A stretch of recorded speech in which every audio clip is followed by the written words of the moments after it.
Hi, Acadiana. I'm Meteorologist Dave Baker. Welcome to the Thursday edition here of Let's Talk Tropics. Pretty quiet across the Atlantic Basin right now. We don't have any active systems that are there. But as you've been noticing probably on social media, or maybe you've been hearing here on Let's Talk Tropics, that there is some concern about some low pressure developing maybe down to our south in the western part of the Caribbean and could possibly move into the Gulf of Mexico. So that is still the scenario right now. And stay away, RT. Where is Acadiana? That's my first question I've gotten here.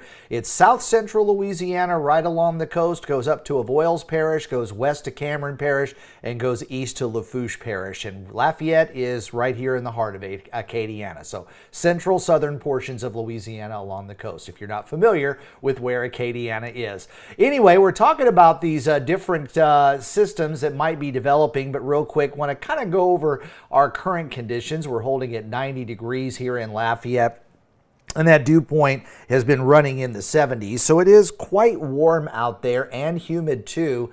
And with the heat index, it makes it feel more like 98 degrees with a light breeze out of the northeast at around 3 miles per hour. And as far as the radar is concerned, let's get that up there. The radar is concerned, we've got a couple of isolated showers out in the offshore waters, but on land, I think we're in pretty good shape here. And for the man or lady who asked the question, where is Acadiana?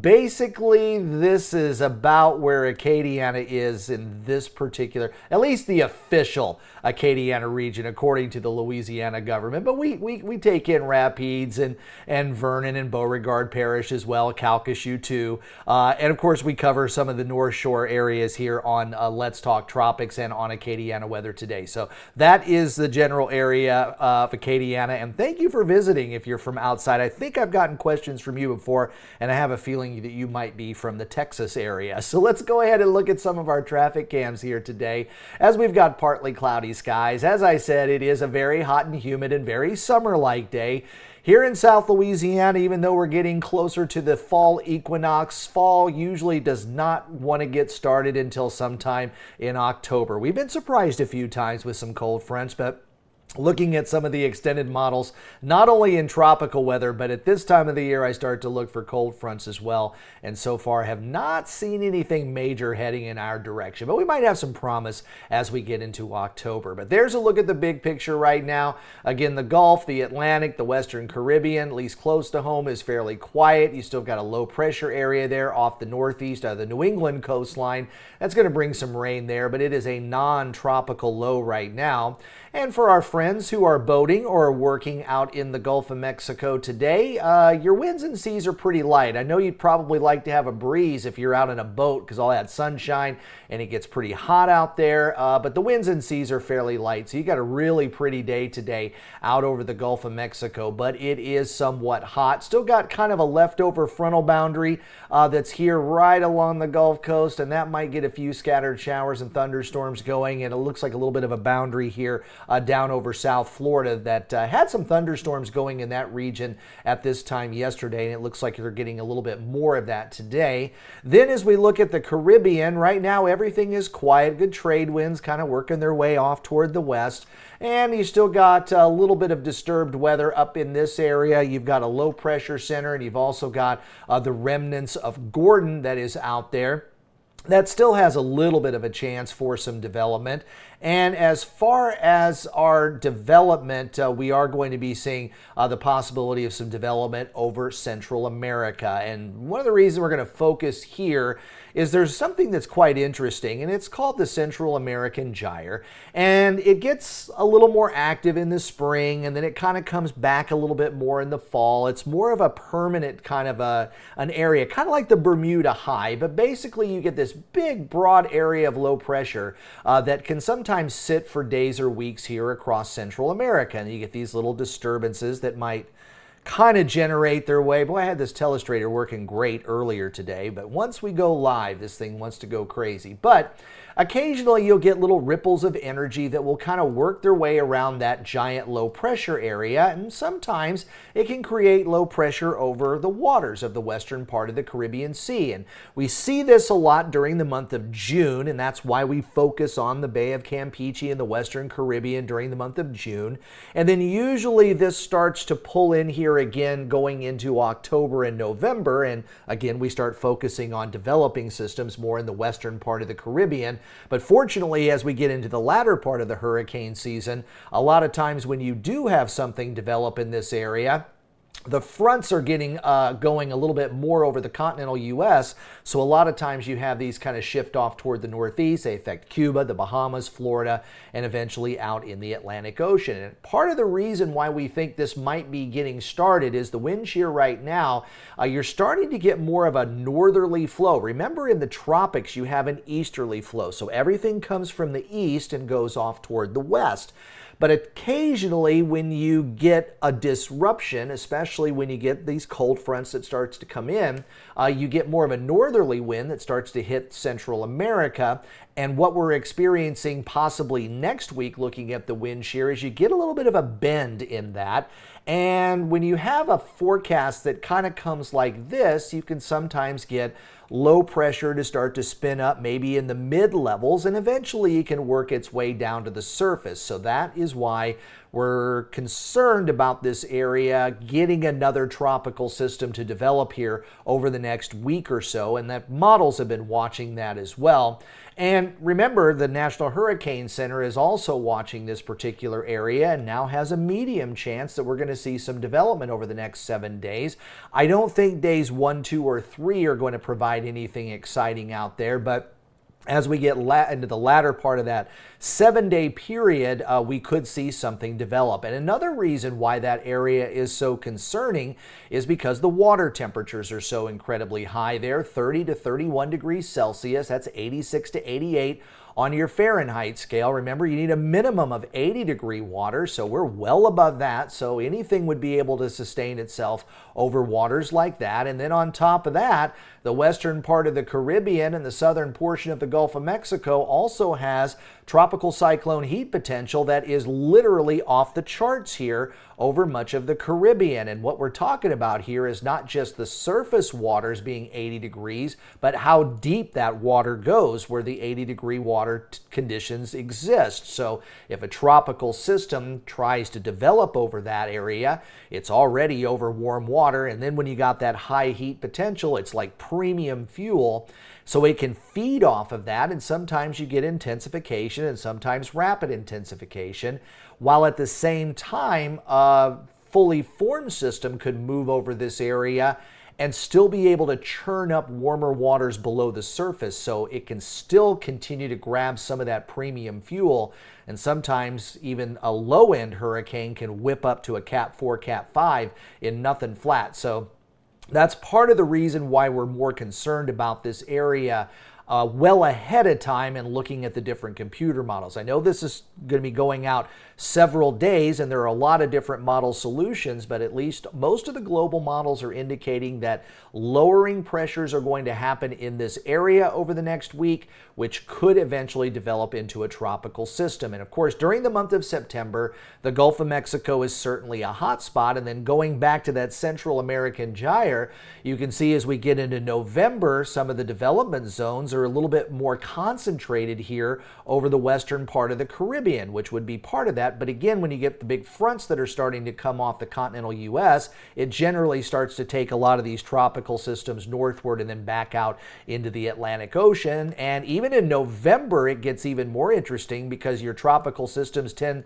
to kind of go from west to east, which is a little bit different than what we're used to during tropical seasons. But we don't really pay a lot of attention here on the northern Gulf Coast to tropical systems when it gets to be the month of November, because just about all of them are going to stay away from South Louisiana. So let's go ahead and go through the model suite. And again, we just go 10 days out. The GFS model does go out 16, and it's had some interesting solutions over the last several days. And you can see how it has a low pressure area developing there over the western part of the Caribbean, and then sliding into the Gulf of Mexico, where we'll get the possibility of a tropical system, but then it starts to rocket its way off toward the northeast.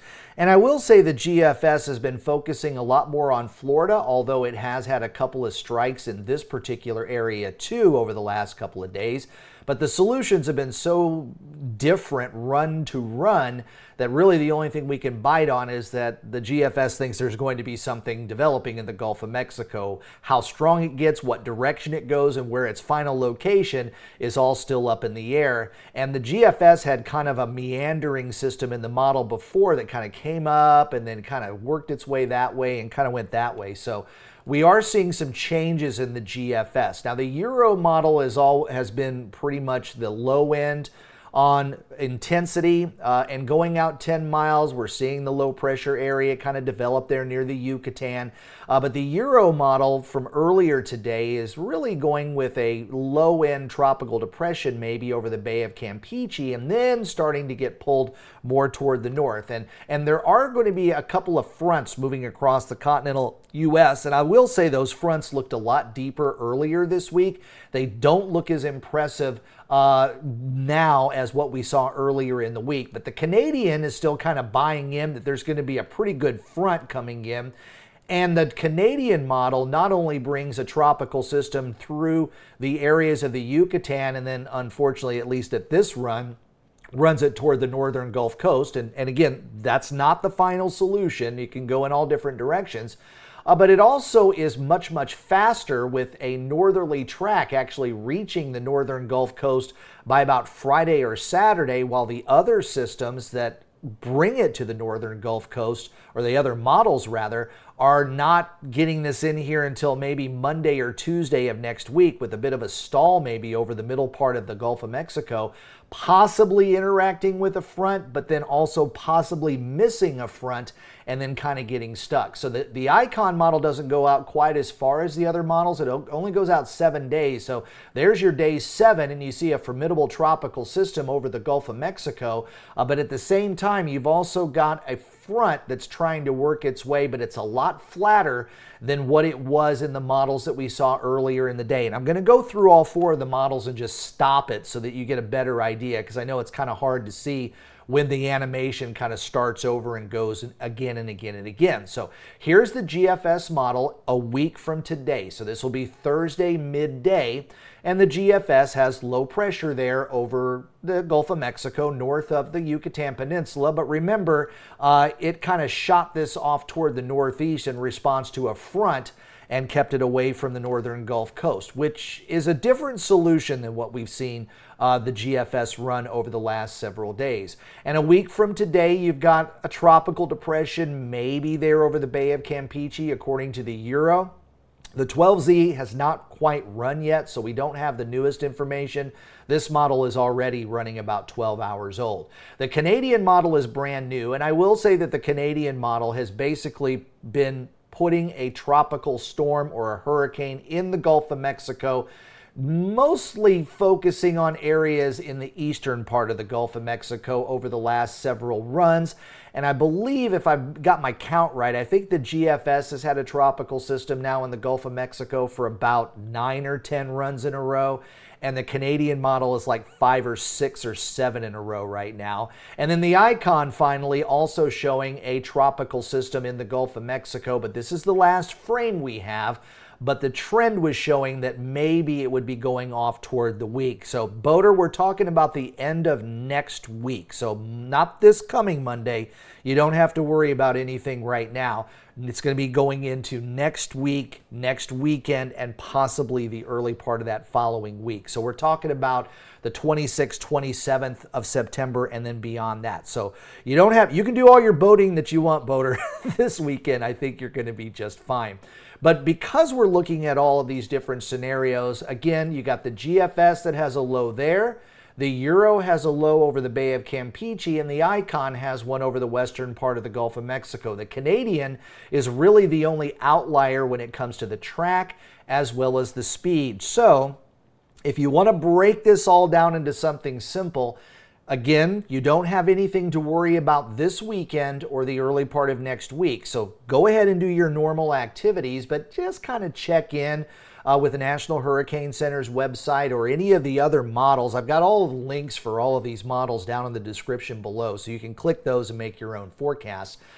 So all of them are indicating something will be developing there. It's just the speed, the track, and the intensity. So out of the 4 things that we're looking at, 3 of them are completely out of in disagreement. So you can't put a forecast together really pinpointing any one area or how strong a hurricane is going to get. But it is always fun to look at the different models this far out and kind of see how the weather forecast develops and how the models, you can find one model might be good, one model might be bad, but one model that's usually bad might perform better than the others. So it is kind of fun to look this far out just to give an idea of what's going on, and also because you have a little bit of extra time to know that something might be developing out there, you can get yourself prepared. If you're like me, I've got most of my supplies that are still left over for Francine. Most of that is fortunate because my boys have all grown and they've moved out. So that's why I still have supplies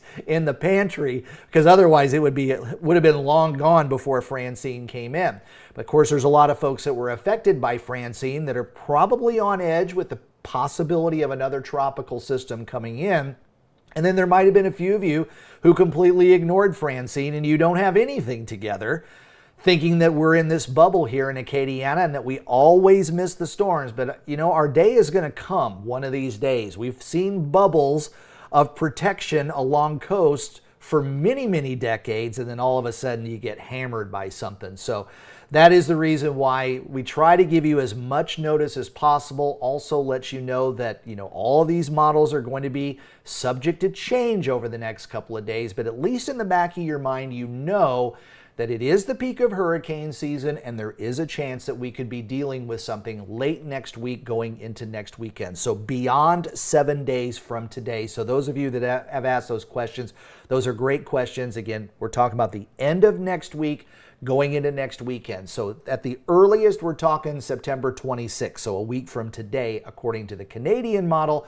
But of course, all the other ones are considerably slower. So you've got plenty of time to get ready, but make sure you got all your stuff ready and just kind of pay attention to the forecast over the weekend just to know what's going on. And then that way you'll be ready if anything does whip up in here sometime early next week, because we are still in the peak of the hurricane season. And usually here in South Louisiana, we stay concerned until at the very earliest October 15th, but we like to go all the way out to the end of the month because we had Hurricane Zeta that came into the Grand Isle and New Orleans area. I think that was like October 30th of 2020, or maybe it was Halloween, but it was really, really late in the hurricane season. So stay aware, enjoy the rest of your week and the weekend, but again, just kind of check in with some of those links that I've got below. Look at some of the different models, play around with it for a while, and always check out the official forecast from the National Hurricane Center.